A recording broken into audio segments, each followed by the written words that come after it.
Hello student, आज पाहणार आहोत आपण 38 वर्ड्स। असे हे 38 वर्ड्स आहेत ज्याचं मी तुम्हाला एक मस्त असं सिक्रेट सांगणार आहे। या सिक्रेटच्या मदतीने आणि या 38 वर्ड्सच्या मदतीने तुम्ही जवळपास इंग्रजीवर तुमची जी बेसिक गोष्टी तुम्हाला येत नाही त्या जवळपास सगळ्या गोष्टी तुम्हाला आजपासून पुढे येणार आहेत। सो असे कोणते आहेत ते 38 वर्ड्स हे आपण पाहणार आहोत आणि त्याचबरोबर आपण हे पण पाहणार आहोत की हे 38 वर्ड्स आपण का शिकायचे आहेत। कदाचित तुम्हाला हे 38 वर्ड्स जे आहेत तर ते असं वाटेल की हे तर मी बऱ्यापैकी मला वर्ड्स येतात, हे मी पाहिलेले आहेत, हे माझ्या परिचयाचे आहेत। परंतु आपण परिचयाचे बरेच जण आपल्याला असतात परंतु त्यांचा पूर्णपणे ओळख नसते आपल्याला, नाही का। आपल्याला माहिती असतं पण तसेच हे तोंड ओळख असणारे कदाचित शब्द असतील तुमच्यासाठी, पण हे असे शब्द आहेत की त्याची जर परिपूर्णरित्या म्हणजे डिटेल मध्ये तुम्ही जर त्याची माहिती व्यवस्थित घेतलीत आणि हे 38 वर्ड्स तुम्ही जर योग्य पद्धतीने शिकलेत, त्याच्या मागचं सिक्रेट जर तुम्ही ओळखून घेतलं तर तुम्ही इंग्रजी वाचू शकणार आहात, बोलू शकणार आहात आणि लिहू पण शकणार आहात। चला तर मग आता जास्त वेळ न घालवता कोणते आहेत ते 38 वर्ड्स ते बघूया, ज्यांच्या मदतीने तुम्हाला इव्हन इंग्रजीचं रीडिंग सुद्धा येणार आहे। So let's set go. मी गोदावरी तुम्हा सर्वांचं स्वागत करते तुमच्या आवडत्या चॅनल मध्ये ज्याचं नाव आहे easy English grammar for 8, 9, 10। So student, आपण संपूर्ण इंग्रजी शिकतो आहोत, संपूर्ण बेसिकला आपण सुरुवात केलेली आहे। गेले आपण 5 व्हिडिओ झाले, 5 दिवस झाले आपण संपूर्ण बेसिकचा अभ्यास घेत आहोत। सो त्याचा पुढचा हा जो बेसिकचा भाग आहे तो आज आपण पाहणार आहोत ह्या 38 वर्ड्सच्या मदतीने। त्याच्यातलं सिक्रेट लक्षात घ्या, सिक्रेट लक्षात घ्या। हे सिक्रेट जेव्हा तुम्ही लक्षात घ्याल तेव्हा तुम्ही कोणतंही सेंटेन्स तुम्ही लिहू शकाल। मग ते ऑफकोर्स तुम्ही वाचू पण शकणार आहात, कारण हे 38 वर्ड्स मी तुम्हाला असे वर्ड्स देणार आहे की हे 38 वर्ड्स तुमच्यासाठी पुन्हा पुन्हा तुमच्या वाक्यांमध्ये येतात, त्यामुळे तुम्हाला वाचण्यासाठी सुद्धा त्याची मदत होणार आहे। ऑफकोर्स तुम्हाला लिहायचं कसं, कोणत्या शब्दाची कोणती जागा असते हे जर कळालं तर ते शब्द तुम्हाला लिहिण्यासाठी पण उपयोगाला येणार आहे। चला तर बघूया। सो स्टुडंट, तुम्हाला सुरुवातीला इथे काही शब्द दिसतील। आता हे तर सगळे परिचयाचे आहेत, हो की नाही। जसं की बघा, इथे तुम्हाला हेल्पिंग वर्ब दिसतील, एमिजार, was were, will.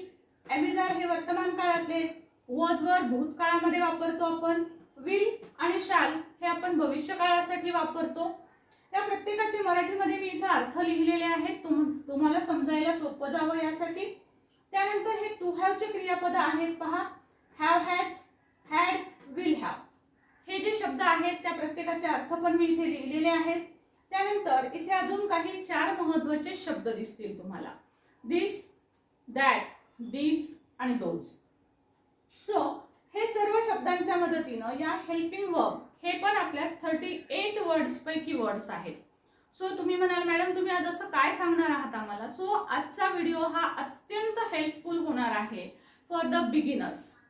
Okay, beginners साठी हा अत्यंत महत्त्वाचा आहे आणि ॲडव्हान्स वाल्यांसाठी सुद्धा तो महत्त्वाचा आहे, कारण यातल्या काही सिक्रेट गोष्टी अशा आहेत ज्या तुम्हाला कदाचित माहिती नसतील। सो व्हिडिओ शेवटपर्यंत जरूर पाहायचा आहे।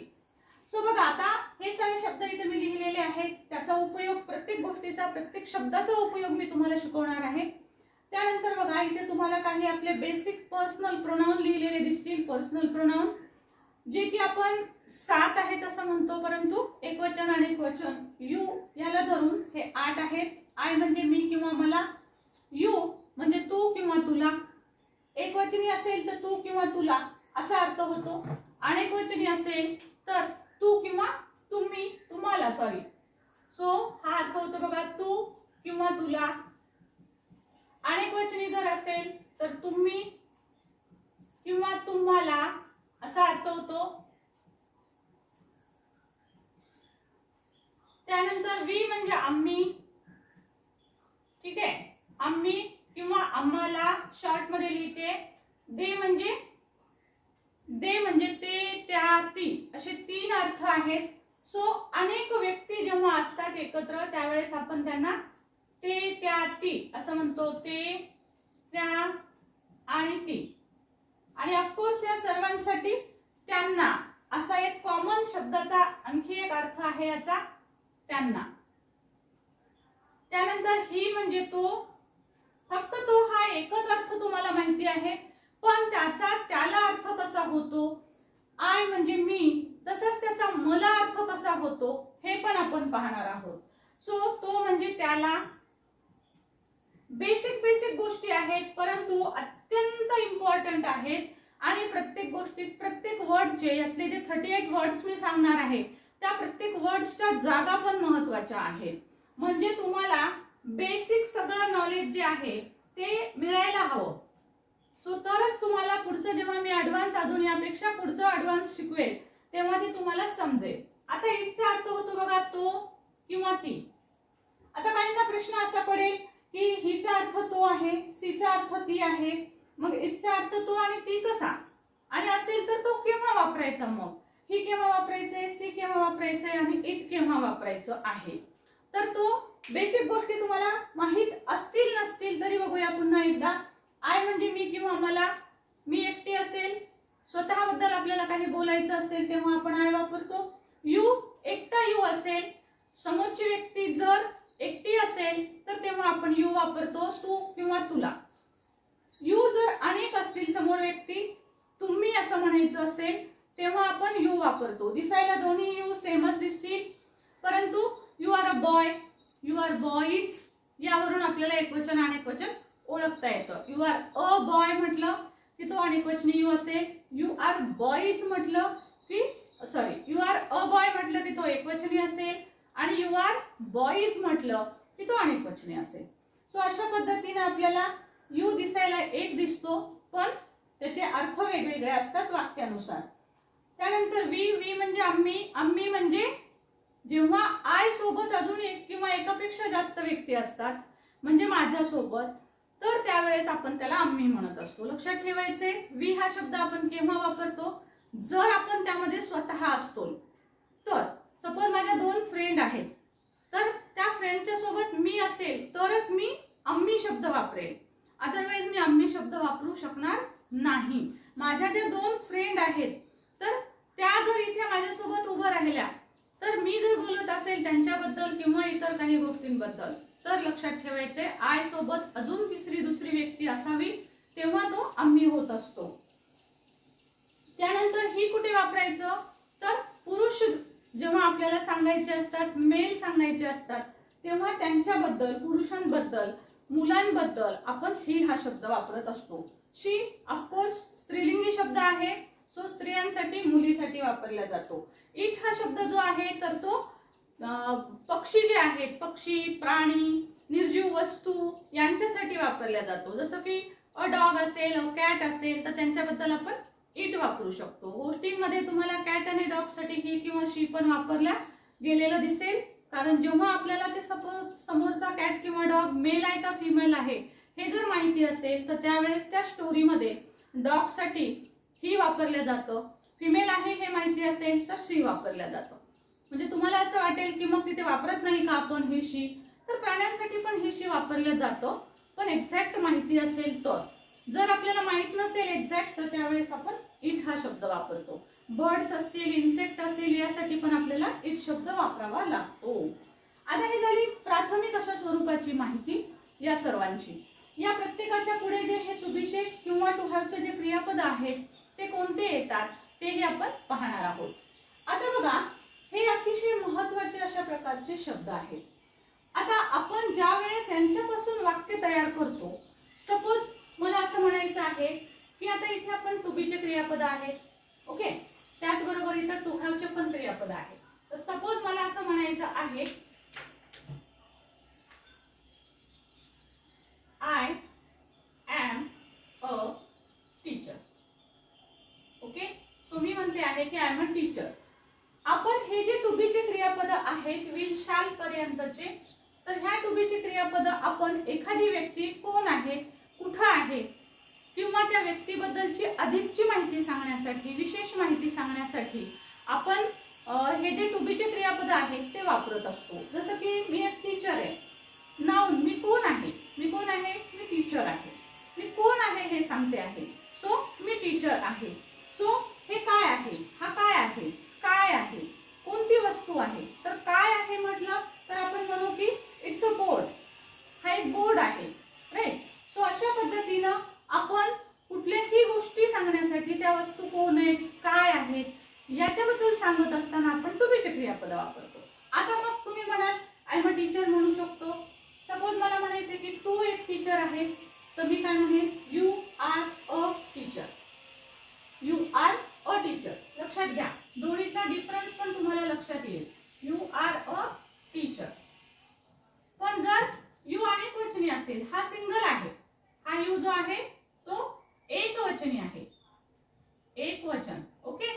पण जर मी म्हणाले की यू आर टीचर्स, तुम्ही टीचर्स आहात, तर बघा फरक असा असतो की इथे यू जो आहे तो अनेकवचनी आहे आणि त्यासाठी आपण जे नाउन आलेलं असतं ते पण अनेकवचनी घेत असतो. आणि ह्या अनेकवचनी नाउन वरूनच आपल्याला समजतं की हा यू जो आहे तो अनेकवचनी आहे. आता यानंतर सपोज वी घ्यायचं आहे, तर आपण म्हणू शकतो की वी आर टीचर्स. आम्ही शिक्षक आहोत, म्हणजे मी पण आहे आणि माझ्यासोबत जे आहेत ते पण. सो ते शिक्षक आहेत, दे. सपोज माझ्यासोबत माझ्या दोन मैत्रिणी आहेत किंवा एक मित्र आणि एक मैत्रीण आहे, तर मग मी म्हणेन की they are teachers. They are teachers. They साठी पण टीचर्स लागेल. He is teacher, she is a teacher, it is a teacher. Okay. So it is a teacher म्हणू शकता, इट इज अ बर्ड घेऊ शकता, इट इज अन एनिमल घेऊ शकता. So या पद्धतीनं इटच्या अर्थानुसार आपण वाक्य बदलू शकतो. सो बघा, आता हे जेव्हा तुम्ही म्हणाल तर त्यावेळेस तुम्हाला स्पीकिंग साठी याचा कसा उपयोग होईल, बोलण्यासाठी पण उपयोग होईल. तर याच मेथडनी तुम्ही हे वाक्य म्हणू शकता. आता टीचरच्या ऐवजी तुम्ही नाउन बदलून घेतलं तरी सुद्धा तुम्ही अनेक वाक्य म्हणू शकता. ओके. सो व्यक्तीचे जे काही व्यवसाय असतात, तर ते व्यवसायांची नावं जर तुम्ही इथं बदलून टाकली, डॉक्टर आहे, इंजिनियर आहे, पायलट आहे, ओके, प्लंबर आहे, सो असे जर तुम्ही बदलले इथं, तर so many sentences you can build up. So अशाच पद्धतीने सपोज मी डॉक्टर्सचे वाक्य म्हणायचे ठरवले, सो मी म्हणेल की I am a doctor, you are a doctor, you are doctors, we are doctors, they are doctors, he is a doctor, she is a doctor, it is a bird. Okay. So नाटक फिटक काही खेळत असतील आणि animal मध्ये सुद्धा आपण it is a doctor असं म्हणू शकतो. माकड असेल, कुत्रा असेल आणि ते खेळत असतील डॉक्टर डॉक्टर ड्रामामध्ये, तर तिथेही आपण इट इज अ डॉक्टर म्हणू शकतो. परंतु जनरली लक्षात घ्यायचे इट व्यक्तीसाठी येत नाही. सो बघा, या पद्धतीने तुम्ही जर प्रॅक्टिस केली तर तुम्ही खूप काही वाक्य इंग्रजीमध्ये बोलू शकाल. आता हे टीचर्स साठी म्हणजे आपण फक्त व्यक्ती कोण आहे, काय आहे यासाठीच आपण टू बीच्या क्रियापदांचा वापर करतो का, तर आपण कुठे आहोत हे सांगण्यासाठी सुद्धा ह्या टू बीच्या क्रियापदांचा वापर करत असतो. बघा, मी टू बीच्या क्रियापदांचा वापर सांगते, म्हणजे ॲमिजर, वॉज, वर, विल, शाल इथपर्यंत. आता कसं करणार मग, तर बघा सपोज मी कुठे आहे, मी आता हॉल मध्ये आहे. सो मी काय म्हणेल, I am in the hall, I am in the hall, I am in the hall. You are in the hall, you are in the hall, we are in the hall, they are in the hall, he is in the hall, she is in the hall, it is in the hall. Okay. So या मेथडनी it is चे म्हणजे the chair is in the hall, the chair is in the hall. chair निर्जीव वस्तू आहे, निर्जीव वस्तूसाठी पण आपण it वापरतो. sofa is in the hall. So या मेथडनी तुम्ही अनेक वाक्य जे आहेत ते बोलू शकता. आणि हे जे सर्व शब्द आहेत, आठ प्रोनाउन आहेत, यांचा उपयोग तुम्हाला समजेल. एकतर हे पण समजेल की कोण काय कुठे यासाठी आपण हे वापरतो, राईट. सो याच मेथडनी आणि याचा उपयोग मी तुम्हाला हा डिफरन्स सांगताना पण करणार आहे. आता मी फक्त ॲमिजरचे वाक्य सांगितले इथं, याच्या ऐवजी तुम्ही वॉज वर पण घेऊ शकता. जसं की I was a teacher, you were a teacher, you were a teacher, sorry you were teachers. आणि एक वचनी असेल तर you were teachers, we were teachers, they were teachers, he was a teacher, she was a teacher, it was a teacher. Likewise तुम्ही वर्तमान काळात, भूतकाळात, भविष्य काळामध्ये सुद्धा हे वाक्य सांगू शकाल, म्हणू शकाल, राईट. सो या मेथडनी फक्त लक्षात घ्यायचं आहे की भविष्यात तो काय होईल हे जेव्हा सांगायचं असतं त्यावेळेस तुम्ही ही विल टीचर असं नाही म्हणायचंय, तर तुम्हाला म्हणावं लागेल he will be a teacher, he will be a doctor, she will be a doctor. Okay, so या मेथडने तुम्हाला बी शब्द तिथे ऍड करावा लागतो. सो एवढं तुम्हाला समजलं असणार आहे. म्हणजे यावरून तुम्हाला हे जे सर्व शब्द आहेत या शब्दांचे उपयोग तुम्हाला कळालेले आहेत. आता याच शब्दांचा उपयोग करून आपण टू हॅवचा उपयोग पाहूया. आणि तुम्हाला लागलीच मी डिफरन्स पण समजावून सांगेल की टू बी आणि टू हॅव मध्ये काय डिफरन्स आहे. खूप जणांना हा डिफरन्स समजत नाही. सो आपण याच सोबत बघूया टू बी आणि टू हॅव मध्ये काय डिफरन्स आहे. राईट. सो हे सर्व क्रियापद जे आहेत हे आहेत सगळे टू बी चे. आणि हे कोणते आहेत? हे आहेत to have, HAVE, to have. Right. So आता बघा टू बी मध्ये जर आपण असं वाक्य लिहिलं सपोज की ही इज अ ब्रदर, तो एक भाऊ आहे. तो कोण आहे? तो एक भाऊ आहे. After all he is a brother, काही झालं तरी तो भाऊ आहे ना, सटके देईल ना धरून धरून. So he is a brother, तो एक भाऊ आहे. पण समजा मला असं म्हणायचं आहे, बघा आता टू हॅव चा उपयोग बघा आणि टू बी चा उपयोग बघा. टू बी चा उपयोग आपण पाहिला इथं. टू हॅव चा उपयोग काय होत असतो? जेव्हा एखादी गोष्ट ही स्वतःची आहे, स्वतःची आहे किंवा आपल्याला म्हणजेच मालकी सांगायची असते, एखादी गोष्ट माझी आहे, तर त्यावेळेस आपण टू हॅव चे क्रियापद वापरत असतो. सो मग आता जसं बघा आता डिफरन्स लक्षात घ्या. ही इज अ ब्रदर, पण जर याचा अर्थ काय होतो बघा, तो एक भाऊ आहे, तो एक भाऊ आहे. आता जर वाक्य मी या पद्धतीने लिहिलं बघा, ही हॅज अ ब्रदर. आता बघा डिफरन्स पहा. ही हॅज अ ब्रदर म्हणजे बघा आता त्याला एक भाऊ आहे. बघा आता याचे तुम्हाला अर्थ पण लक्षात येतील की मी आणि मला केव्हा येतात, तू तुला केव्हा येतात, आम्ही आम्हाला केव्हा येतात. बघा आता हीच लिहिलेलं आहे, इथं पण हीच लिहिलेलं आहे, पण इथे जो अर्थ आहे तो आहे तो. राईट. इथे हीचा अर्थ काय आहे? तो आहे. पण इथं हीचा अर्थ काय आहे? त्याला आहे. जो मी तुम्हाला इथे दिलेला आहे की ही म्हणजे तो किंवा त्याला, तर याचा अर्थ काय होतो? त्याला एक भाऊ आहे. बघा म्हणजे आपण शब्द हीच वापरतो. मग आपल्याला जर समजा मी मराठीत वाक्य दिलं मुलांना लिहायला की तिला एक बहीण आहे, चला इंग्लिश मध्ये वाक्य करा, तर तिलासाठी शब्द काय लिहायचा माहितीये का? मग ते काय लिहितात? हर लिहितात. सो हर म्हणजे तिला, त्यांचं काही चुकत नाही. त्यांनी काय पाठ केलेलं असतं? हर म्हणजे तिला, हर म्हणजे तिला. मग ते वाक्य काय करतात? तिला एक बहीण आहे. तुम्ही करा बरं हेच वाक्य, चला कमेंट बॉक्स मध्ये दाखवा, बघूया आन्सर कुणाकुणाचं करेक्ट येतं. मी इथं कॉमन मध्ये देते, तिला एक भाऊ आहे. चला कमेंट करा, बघूया कुणाकुणाचं आन्सर करेक्ट येतं. तिला एक भाऊ आहे, चला भाऊ आहे करा, बहीण आहे नको. जस्ट पॉज करा वाटल्यास व्हिडिओ आणि कमेंट मध्ये लिहा तिला एक भाऊ आहे. चला इंग्लिश मध्ये लिहा पटापट, बघूया आता तुम्ही काय लिहाल. Open your comment box and write the answer. Comment box मध्ये याचा आन्सर लिहायचे पटापट.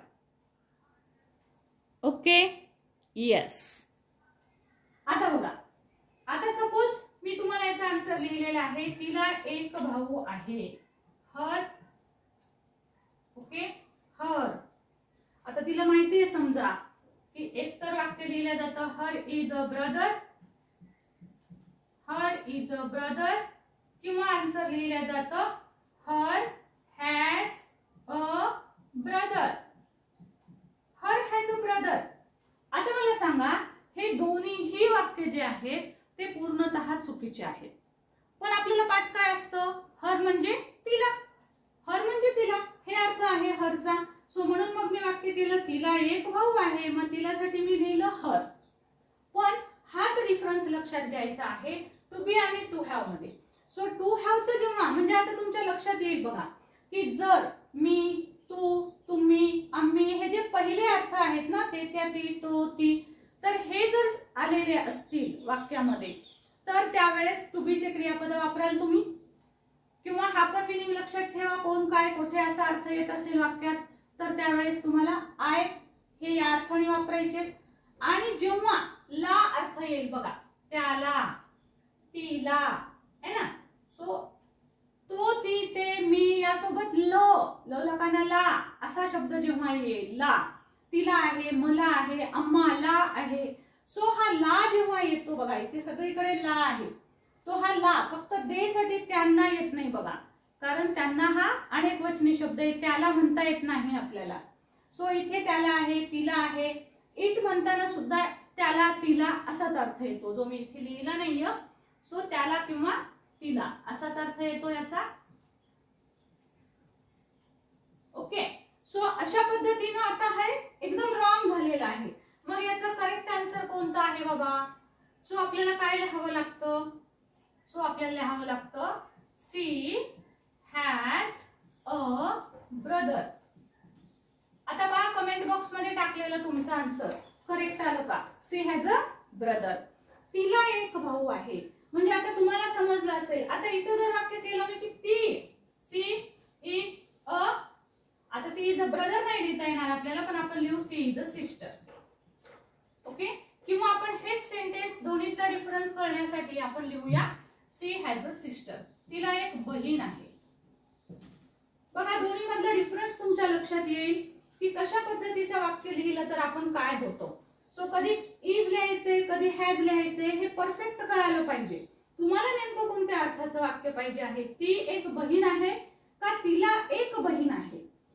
तिला एक बहीण आहे या अर्थाचं वाक्य पाहिजे असेल तर हॅज लिहावं लागेल.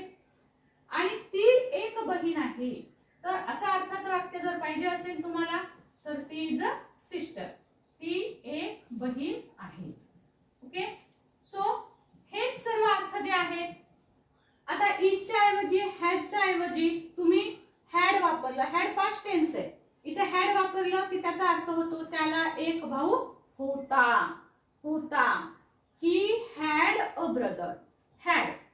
विल हॅव घेतलं की he will have a brother, त्याला एक भाऊ असेल. आज त्याला भाऊ नाहीये पण असेल त्याला एक भाऊ.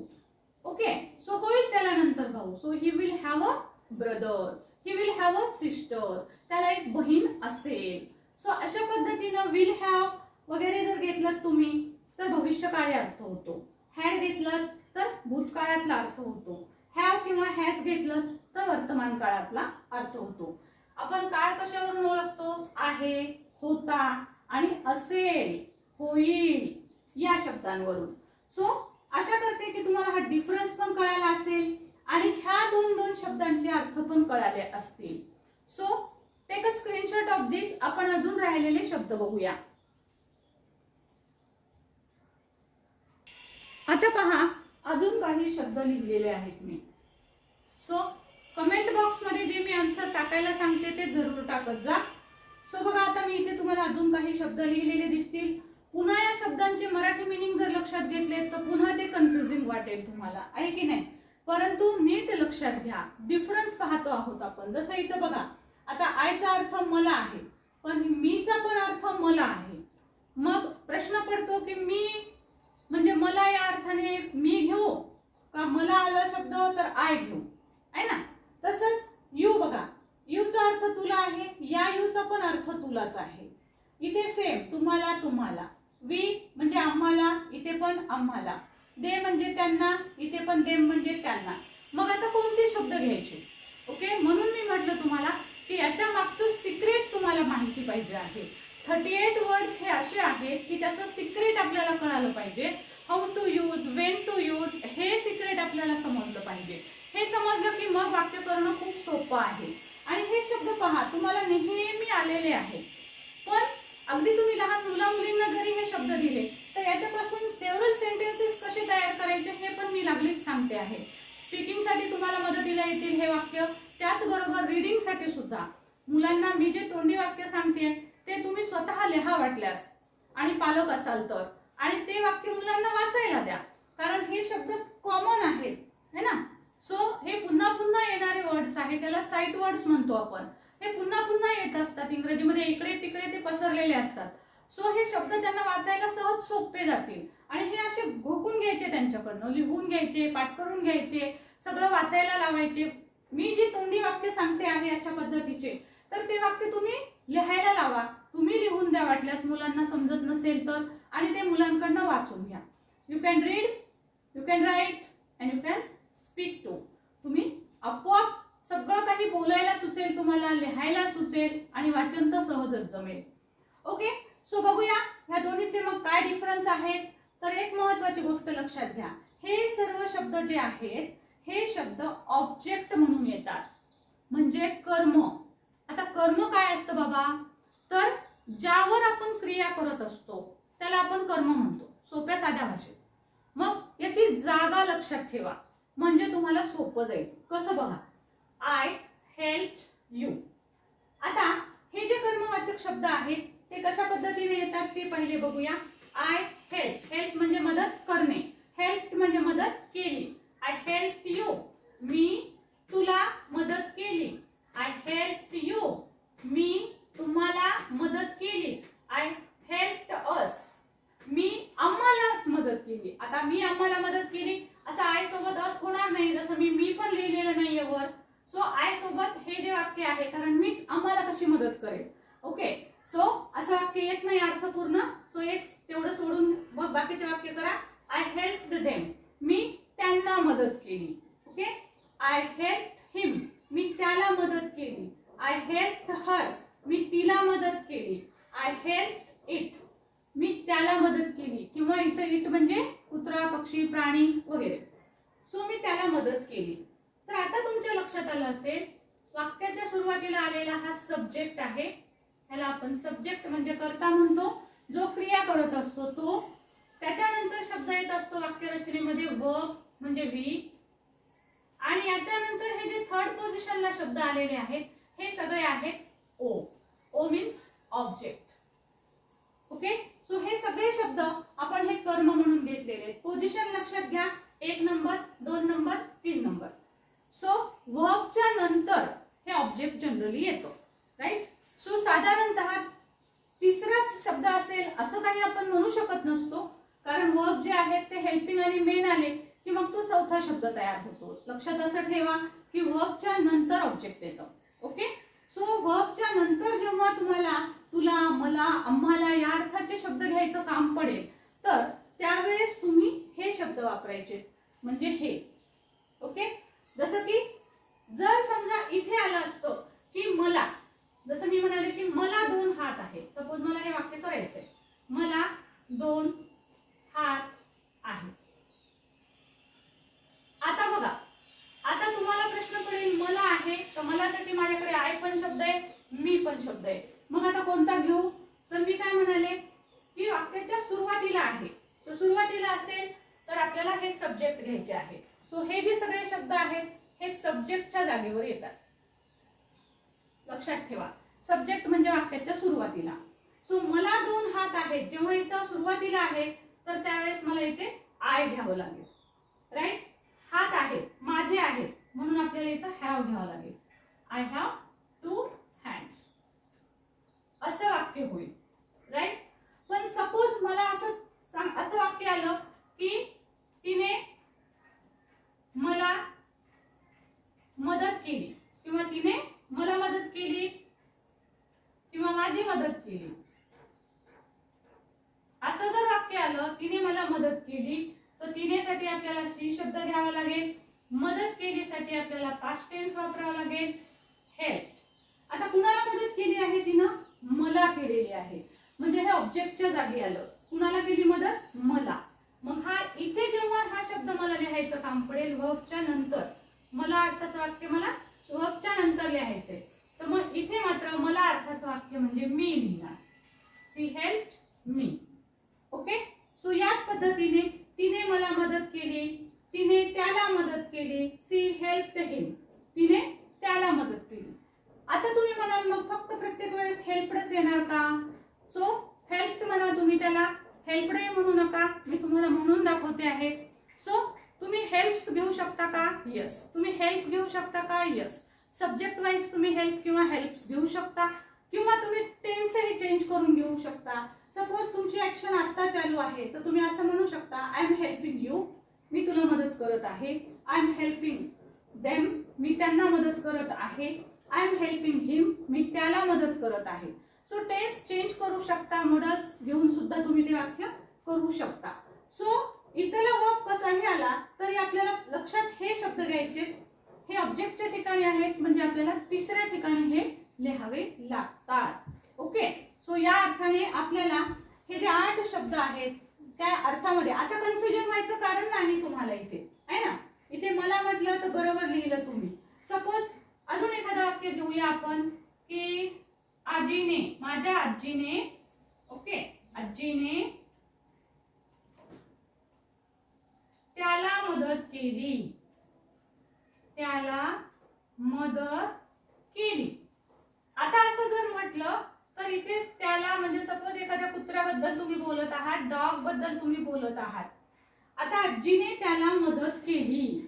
आता इथे मी कुत्रा सांगितलेला आहे. आता कुत्र्यासाठी आपल्याला त्याला मग कोणता शब्द घ्यावा लागेल? कुत्रा आहे म्हणल्यावर आपल्याला इट घ्यावं लागेल. का? कारण मी इथे कुत्रा सांगितले. सो कुत्र्यासाठी आपल्याला इथे शब्द घ्यावा लागेल इट. राईट? करा बरं वाक्य, आजीने त्याला मदत केली आणि टाका कमेंट बॉक्स मध्ये. बघूया तुमचं आन्सर करेक्ट येतं का.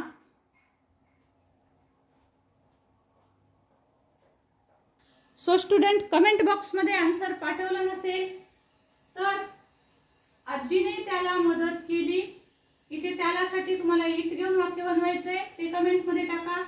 त्याचबरोबर हे जे 2 वाक्य आहेत त्याचे सुद्धा आन्सर कमेंट बॉक्स मध्ये जरूर टाकायचे. तू आम्हाला बोलावले. राईट? सो आता इथे बोलावलेसाठी आपल्याला कॉल्ड हा शब्द द्यायचा आहे. त्याने तुला मदत केली. आता यातले सर्व शब्द पण माहिती आहेत तुम्हाला. सो जरूर मला हे कमेंट बॉक्स मध्ये याचे आन्सर पाठवायचे आहेत दोन्हीचे पण. सपोज तुमचे आन्सर जर करेक्ट आले, तुम्ही तुमचं इव्हॅल्युएशन करा. हे आन्सर तुमचे जर करेक्ट आले असा मी मेसेज टाकला, तुम्हाला रिप्लाय केलं तर समजा की हे जे 8 शब्द आहेत ऑब्जेक्टचे ते तुम्हाला परफेक्ट कळाले आणि त्याच्या मागचं जे सिक्रेट आहे तेही तुम्हाला कळालं की कुठे आपण तो शब्द घेतला पाहिजे आणि केव्हा आपण तो वापरला पाहिजे. ओके, जस्ट एक स्क्रीनशॉट आणि हे 2 कमेंट बॉक्स मध्ये टाका. नेक्स्ट वर्ड्स बघूया. यस स्टुडंट, आता बघूया पुढचे 8 शब्द. हे आहेत माय म्हणजे माझा, माझी, माझे. युवर म्हणजे तुझा, तुझी, तुझे. आता हा दुसरा यू आहे त्याचा बदल युवर येतो. युवर म्हणजे तुमचा, तुमची, तुमचे. ओके, तुमचा, तुमची आणि तुमचे. हा असा अर्थ येतो अनेक वचने असल्यास. आणि अवर असेल ज्याला आपण अर वाचायला पाहिजे पण आपण आपल्याकडे मराठी भाषेमध्ये आपण असल्यामुळे आपण अवर असा शब्द वापरतो तर इट्स अर. ओके, सो अर म्हणजे आमचा, आमची, आमचे. देअर, आता हा देअर पण खूप कन्फ्यूज करतो विद्यार्थ्यांना. त्याचे सगळे डिफरन्सेस मी सांगणारच आहे. सो हा देअर म्हणजे जसं स्पेलिंग आहे THEIR, तर देअर म्हणजे त्यांचा, त्यांची, त्यांचे. मी इथं शॉर्ट लिहिलेला आहे. मुलं पाहत असतील तर पालकांनी त्यांना समजावून सांगावं. हिज म्हणजे त्याचा, त्याची, त्याचे. हर म्हणजे तिचा, तिची, तिचे. इटचे दोन्ही अर्थ होतात, त्याचा, त्याची, त्याचे, तिचा, तिची, तिचे. या अर्थाने इटचे दोन्ही अर्थ होतात. पुल्लिंगीसाठी पण वापरला जातो इट आणि स्त्रीलिंगीसाठी पण वापरला जातो, आहे ना. त्यामुळे इटचे दोन्हीही अर्थ येतात. आता तुम्ही म्हणाल मॅडम हे सर्व शब्द आपण वापरायचे कुठं? ओके, सो बघा, ज्या वेळेस एखादी गोष्ट माझी आहे, तुझी आहे, त्याची आहे हे जेव्हा आपल्याला सांगायचं असतं त्यावेळेस आपण हे शब्द वापरत असतो. जसं की सपोज माय स्पेक, माझा चष्मा आहे, किंवा this is my duster. My duster हे कुणाचं डस्टर आहे? माय डस्टर. ओके, हे माझं डस्टर आहे. मी काय म्हणते? माझं डस्टर आहे. सो ही वस्तू माझी आहे मला सांगायचे. So my duster. मला म्हणायचं आहे की हे तुझं डस्टर आहे. सो तुझं म्हटलं की युवर डस्टर. ठीक. सपोज मला म्हणायचं की हे तुमचं डस्टर आहे. तुमचं, तुम्ही अनेक जण आहात.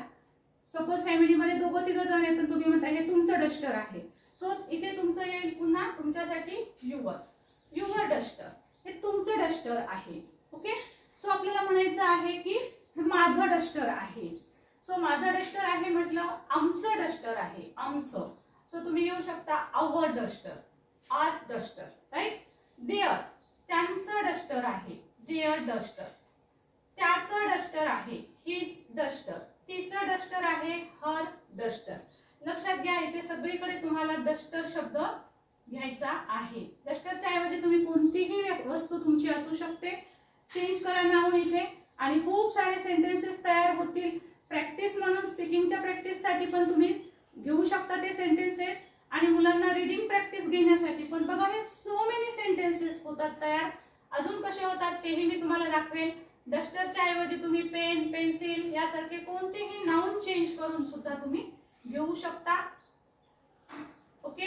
हर, आता इट्स आता इट्स वापरत असताना आपण घेऊ इथे एक्झाम्पल म्हणून इट्स पेन. ओके, त्याचा पेन. किंवा ह्या पेनच्या ऐवजी तुम्ही पक्षाबद्दल जे काही असतील, त्याचे अवयव असतील तर बॉडी पार्ट्स लिहा. तुम्ही सपोज पक्षाबद्दल बोलत असाल तर तुम्ही इट्स विंग्स लिहू शकता, है ना, त्याचे पंख लिहू शकता, टेल लिहू शकता, इट्स टेल लिहू शकता. सो या पद्धतीने तुम्ही त्याचे बॉडी पार्ट्स पण लिहू शकता जर एनिमल बद्दल वाक्य लिहिलं तर. ओके. सो आता याच्या सोबतच हे तुम्हाला कळालं असेल की वस्तू माझी आहे, तुझी आहे, त्याची आहे, यासाठी आपण हे सांगत असतो. ओके. सपोज माझ्याकडे पैसे आहेत, मला एक 100 रुपये नोट मिळालेली आहे. सो मला सांगायचं आहे की माझी नोट आहे ती. सो मी म्हणते की this is my notebook. Sorry, okay ठीक आहे, चला नोटबुक घेऊया. This is my notebook. So notebook घेतलं असेल तर मग तुम्हाला म्हणता येईल की दिस इज युअर नोटबुक, ही तुझी नोटबुक आहे. दिस इज युअर नोटबुक, ही तुमची नोटबुक आहे. दिस इज हिज नोटबुक, ही त्याची नोटबुक आहे. दिस इज हर नोटबुक, ही तिची नोटबुक आहे. क्लिअर. सो तुम्हाला कळालं असेल हे शब्द कुठे वापरायचे आहेत. आता हे जे शब्द आहेत ते आपल्याला पाहायचे आहेत. दिस आणि दॅट हे दोन शब्द जे आहेत ते एकवचनासाठी वापरले जातात. लक्षात ठेवा, एक असण्यासाठी आपण दिस आणि दॅट वापरत असतो, आणि दीज आणि दोज हे जे शब्द आहेत ते अनेकसाठी वापरले जातात, अनेक वचनासाठी. सो आता हे कुठे वापरायचे हे कळायला हवं. आपल्या जवळची वस्तू जर असेल तर आपण दिस हा शब्द वापरायचा आहे आणि त्याचे अनेक वचनी दीज वापरायचा आहे. म्हणजे दिस आणि दीज जवळच्या वस्तूंसाठी, दॅट आणि दोज लांबच्या वस्तूंसाठी. मला पॉइंट करून वस्तू दाखवायची. सपोज तिथे एक झाड आहे, तर मला सांगायचं की that is a tree. That is a tree, ते झाड आहे. तर अनेक झाडं असतील तर मी म्हणेन those are trees, those are trees, right. So या मेथडनी दिस म्हणजे जवळच्या वस्तू, दॅट म्हणजे लांबची वस्तू. एक असतील तर दिस, दॅट, अनेक असतील तर दीज आणि दोज. ओके. सो मला म्हणायचं आहे सपोज की माझ्याकडे हे 2 मार्कर आहेत किंवा हे 2 मार्कर आहेत, तर मी काय म्हणेन दीज आर मार्कर्स. हे 2 मार्कर्स आहेत. सपोज माझ्या समोर खुर्च्या आहेत ठेवलेल्या, तर मी असे म्हणेन की दोज आर चेअर्स. खुर्च्या जास्त आहेत एकापेक्षा. दोज का घेते, कारण ते लांब आहे. पॉइंटिंग करून ज्या वेळेस आपल्याला वस्तू लांबची दाखवायची असते तेव्हा आपण दॅट वापरतो. सो हेच सेंटेन्स आपण इथे घेऊ लागलेलो होतो, right. This is my duster. So this is your duster, हे तुझं डस्टर आहे, राईट. सो त्याच्याऐवजी तुम्ही जर पेन, पेन्सिल घेतलं, सो मी इथं सेंटेन्स लिहिले suppose this is his pen. This is his pen, ही त्याची पेन आहे. कुणाची आहे, त्याची पेन आहे. म्हणजे बघा तुम्हाला लक्षात येईल की दिस म्हणजे हा पेन त्याचा आहे. मग त्याचा, हिच शब्दाचा अर्थ झाला त्याचा. हे पहा, हा त्याचा. ओके. सपोज मला म्हणायचं आहे देअर घ्यायचं आहे इथे. ओके. सो बघा, दिस इज देअर डस्टर, हे त्यांचं डस्टर आहे, त्यांचं. ते माझ्या समोर नाही आहे, हे त्यांचं डस्टर आहे. This is there duster. So मी अजून एक डिफरन्स तुम्हाला सांगणार होते. सो बघा, अजून आपल्याला डिफरन्स मी सांगतेच आहे, त्यापूर्वी आपण कमेंट बॉक्स मध्ये मला हे वाक्य लिहून पाठवा. Okay. So just take it down for comment box. वेगवेगळे सेंटेन्सेस देते मी. माझ्याजवळ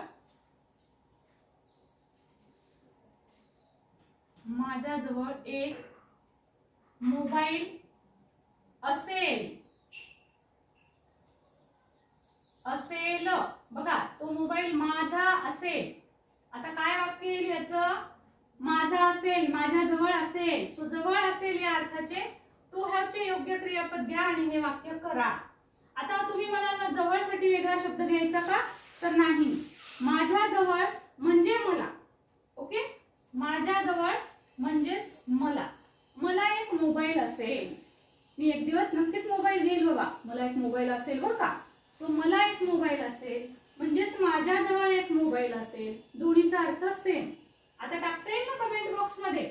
आता मला सांगा, त्याला 3 बहिणी आहेत. त्याला 3 बहिणी आहेत. डिफरन्स ऐकायचा आहे तुम्हाला. त्याला 3 बहिणी आहेत. अजून एक सेंटेन्स लिहूया. ओके, सो त्याला 3 बहिणी आहेत. मी बाजारात आहे. कुठे आहे मी? बाजारात. प्लेस नेम सांगितले, वेअर. वेअरचं उत्तर.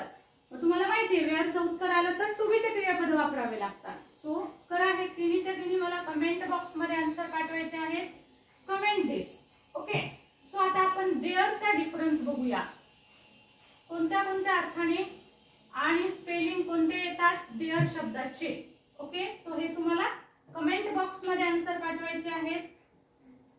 व्हिडिओ पॉज करा आणि कमेंट मध्ये या तीनही वाक्यांचे मला बदल लिहून पाठवा. बघूया कुणाकुणाचे करेक्ट येतात. तर बघा, THEIR हा देअर मी तुम्हाला सांगितला. त्यांचा, त्यांची, त्यांचे. राईट, त्यांचा, त्यांची, त्यांचे. त्यानंतर हा एक देअर असतो. देअर म्हणजे तेथे. उच्चार सेमच आहे. There, there. देअर म्हणजे तेथे. ओके, सो हे दोन देअर जे आहेत तर ते तुम्हाला नेहमीच कन्फ्यूज करतात. सो हे दोन्ही देअरचे स्पेलिंग जे आहेत ते करेक्ट लर्न करा. देअर म्हणजे तेथे. सो आपण म्हणतो की देअर इज अ हाऊस, तिथे एक घर आहे. देअरवर आपण सेपरेट असा व्हिडिओ केलेला आहे. युट्यूबवर जा, चॅनलचं नाव लिहा आणि त्याच्या पुढे टाका देअर. Uses of there. देअरचा कुठे कुठे वापर करू शकतो या देअरचा. सो त्याच्यावर सेपरेट व्हिडिओ केलेला आहे. विचार करा मग किती देअरचे वाक्य आणि कसे कसे होत असतील. So there is a jungle, there is a forest असे वाक्य जेव्हा आपल्याला स्टोरीत लिहायचं काम पडतं तेव्हा आपण हा देअर वापरतो. एसे मध्ये खूप सारे वाक्य लिहायचं काम पडतं. Suppose this is my school, तर आपण लिहितो there are many rooms, there is a library, there is a laboratory. So तिथे एक लॅबोरेटरी आहे, एक वाचनालय आहे. There, there, there. सो त्यावेळेस आपण हा देअर वापरायचा आहे. आणि त्यांचा, त्यांची, त्यांचे जेव्हा अर्थ येईल तेव्हा हा देअर वापरायचा आहे. ओके, सो देअर मधला डिफरन्स सुद्धा तुम्हाला नक्कीच समजला असणार आहे. कमेंट बॉक्स मधले उत्तर तुम्ही जरूर पाठवायचे आहेत. आणि ही 38 वर्ड्सची सिक्रेट तुम्हाला कशी वाटली सो तेही मला कमेंट बॉक्स मध्ये जरूर लिहून पाठवा. आपोआपच इंग्रजी वाचायला, लिहायला, बोलायला या 38 वर्ड्सच्या मदतीने शिकणार आहात तुम्ही. आणि हो, नवीन असाल तर चॅनल सबस्क्राइब करून घ्या. बेल आयकॉनचं बटन जरूर दाबा. ओके, सो 15 दिवसामध्येच आपण इंग्रजी कशा पद्धतीने शिकायचं यासाठी आपण सगळ्या बेसिक गोष्टी शिकतो आहोत. याच्या अगोदरचे जे व्हिडिओज आहेत तेही जरूर पहा. Thank you so much for watching. Thank you.